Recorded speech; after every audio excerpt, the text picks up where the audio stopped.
നമസ്കാരം, ഞാൻ Rakesh M G.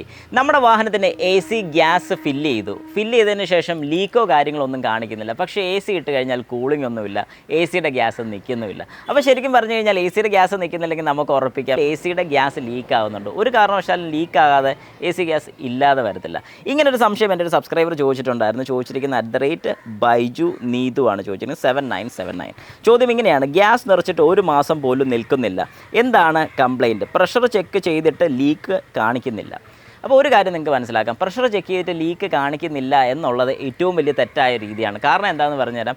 Leak ഇല്ലെന്നുണ്ടെങ്കിൽ ഒരു കാരണവശാലും നമ്മുടെ വാഹനത്തിൻ്റെ AC ഗ്യാസ് കുറയത്തില്ല. കാരണം കുറയണമെന്നുണ്ടെങ്കിൽ, അല്ലെങ്കിൽ AC ഗ്യാസ് ഇല്ലാതെ വരണമെന്നുണ്ടെങ്കിൽ ഉറപ്പായിട്ടും ഈ പറയുന്ന പോലെ ലീക്ക് ഉണ്ടെങ്കിൽ മാത്രം AC ഗ്യാസ് കുറവ് വരത്തുള്ളൂ. അപ്പോൾ ലീക്ക് വരാനുള്ള കാരണം എന്താണെന്ന് ചോദിച്ചു കഴിഞ്ഞാൽ, അല്ലെങ്കിൽ ഈ പ്രഷർ ടെസ്റ്റ് നടത്തിയെന്ന് പറയുന്നുണ്ട്.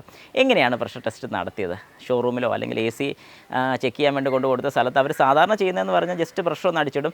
ആ പ്രഷർ എന്തെങ്കിലും കുറവ് കാണിക്കുന്നുണ്ടോ എന്ന് നോക്കും. പ്രത്യക്ഷത്തിൽ പെട്ടെന്ന് കുറവൊന്നും കാണിക്കുന്നില്ലെങ്കിൽ അവർ വിട്ടേക്കും. പക്ഷേ ഒരു കാരണവശാലും അങ്ങനെ ചെയ്യരുത്. നിങ്ങൾ ചെയ്യേണ്ട രീതി എങ്ങനെയാണെന്ന് ചോദിച്ചു കഴിഞ്ഞാൽ, വാഹനം ഇതുപോലൊരു കംപ്ലയിൻറ്റ് കാണിക്കുകയാണെങ്കിൽ ഷോറൂമിൽ തന്നെ കൊടുക്കുക. ഷോറൂമിൽ തന്നെ നമുക്ക് ACയുടെ വർക്കും കാര്യങ്ങളൊക്കെ ചെയ്യുന്നുണ്ട്. അങ്ങനെ അവർ ചെയ്യുന്ന രീതി എന്താണെന്ന് പറഞ്ഞാൽ, നമ്മുടെ ACക്കകത്ത് പ്രഷർ നിറച്ചിട്ട് കഴിഞ്ഞ് പെട്ടെന്ന് നോക്കുമ്പോൾ ഒരു കുറവും കാണിക്കത്തില്ല. അന്നേരം എന്താണ് ചെയ്യുന്നത്? ഈ യൂണിറ്റ് ഫുൾ അഴിച്ച് പുറത്തോട്ട് വയ്ക്കും. അതായത് കണ്ടൻസർ, കംപ്രസർ, ഇവാപ്പറേറ്റർ അസംബ്ലി, പൈപ്പ്സും കാര്യങ്ങളും എല്ലാം അഴിച്ച് പുറത്തോട്ട്, അതായത് ഇൻക്ലൂഡിങ് ഡാഷ്ബോർഡ് അഴിച്ചിറക്കിയിട്ടാണ് ഈ പറഞ്ഞ യൂണിറ്റ്സ് ഫുള്ള് പുറത്ത് അസംബിൾ ചെയ്ത് വെക്കും.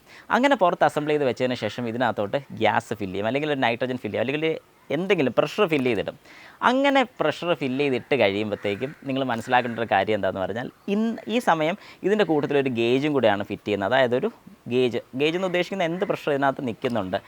ഇത് കുറച്ചേറെ നേരം, ചിലപ്പോൾ ഒരു ദിവസത്തോളം അങ്ങനെ ഇട്ടേക്കും. അങ്ങനെ ഇട്ടതിന് ശേഷം നമ്മൾ ചെക്ക് ചെയ്യുന്നത് എന്താണെന്ന് പറഞ്ഞാൽ, ഒരല്പമെങ്കിലും ഈ ഒരു ഗേജ് കുറഞ്ഞിട്ടുണ്ടോ. കാരണം ഇപ്പോൾ ഈ പറഞ്ഞ പോലെ ഒരു മാസം കൊണ്ടാണ് കുറയുന്നതെങ്കിൽ ഏറ്റവും മൈന്യൂട്ടായിട്ടുള്ള ലീക്ക് മിക്കവാറും ഒരു 90% ഇത് വരാൻ ചാൻസ് കൂടുതൽ ഇവാപ്പറേറ്റർ അസംബ്ലി, അല്ലെങ്കിൽ നമ്മുടെ കൂളിംഗ് കോയിലിൻ്റെ പ്രശ്നം കൊണ്ടാണ്. ഇത് മാത്രമായിരിക്കണമെന്നല്ല ഞാൻ പറഞ്ഞത്. അല്ലെങ്കിൽ ഓറിങ്സും വരാൻ ചാൻസ് ഉണ്ട്. ഓറിങ്സ് എന്താണെന്ന് ചോദിച്ചു കഴിഞ്ഞാൽ, നമ്മുടെ വാഹനത്തിൻ്റെ AC പൈപ്പുകൾ കണക്ട് ചെയ്യുന്നതിൻ്റെ അവിടെ ഒരു റബ്ബർ ഓറിങ് വരുന്നുണ്ട്. ഈ ഓറിങ് കയറ്റിയിട്ടാണ് ഇത് ടൈറ്റ് ചെയ്യുന്നത്. അത് എന്തിനാണെന്ന് ചോദിച്ചു കഴിഞ്ഞാൽ, ലീക്കോ കാര്യങ്ങളൊന്നും വരാതിരിക്കാൻ വേണ്ടിയിട്ടാണ് ആ ഒരു ഓറിങ്സ് അവിടെ വരുന്നത്. ഈ ഓറിങ് എന്തെങ്കിലും ഹാർഡായി പോവോ അല്ലെങ്കിൽ പൊട്ടിപ്പോവോ അങ്ങനെ എന്തെങ്കിലുമൊക്കെ ചെയ്തിട്ടുണ്ടെങ്കിൽ അതിൻ്റെ ഇടയ്ക്കൂടെ ചെറിയ രീതിക്ക് ഗ്യാസ് ലീക്കാനുള്ള ചാൻസസ് വളരെ കൂടുതലാണ്. അങ്ങനെ വന്നാലും ഈ പറയുന്ന പോലെ നമുക്ക് ACയുടെ ഗ്യാസ് പെട്ടെന്ന് ലീക്കായി പോകും.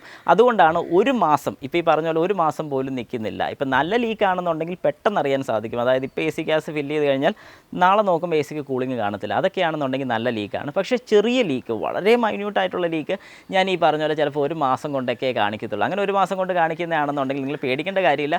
ഈ പറഞ്ഞ രീതിക്ക് ചെയ്യുകയാണെങ്കിൽ ഉറപ്പായിട്ടും നമുക്ക് പിന്നെ അതിൻ്റെ പുറകെ നടക്കേണ്ടി വരത്തില്ല. എന്താണ് കംപ്ലയിൻറ്റ്, ആ കംപ്ലയിൻ്റ് ഉള്ള പാർട്സ് അങ്ങ് മാറി വിട്ട് കഴിഞ്ഞാൽ ഏറ്റവും നല്ലതാണ്.